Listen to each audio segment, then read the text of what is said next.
Last week we went to the range and we were reviewing the footage. We noticed that my M4 was ejecting at 2 o'clock. So we're going to take some shots today to see if it's still ejected at 2 o'clock and how we're going to fix it.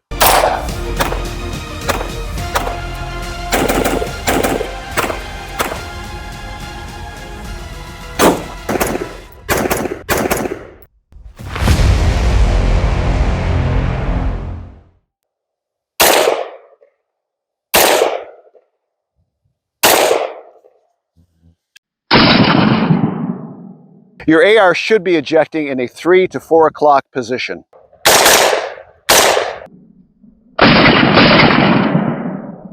Our first step in correcting this ejection issue will be to check the buffer and possibly replace it. What we're going to do now is separate the upper from the lower and remove the buffer.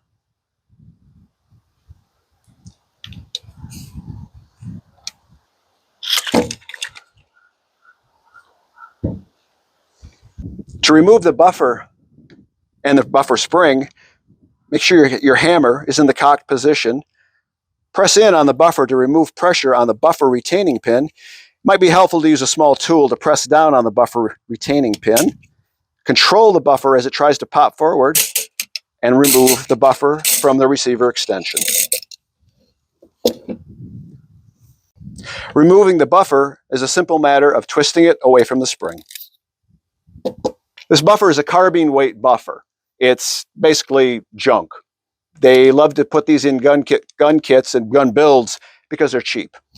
Let's try an H2 buffer and see what better results we can get. This is an H2 buffer. We will go ahead and show you the weight comparisons, but what we're going to do right now at the range is show you the difference in ejection. Simply push it back onto the spring. Slide the spring back into the receiver extension, and it's captured by the buffer retainer pin.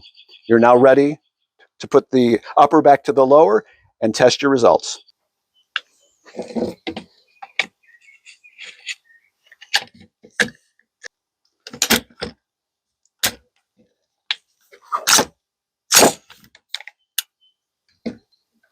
If the new buffer corrects this, the ejection should be between 3 and 4 o'clock right over my shoulder.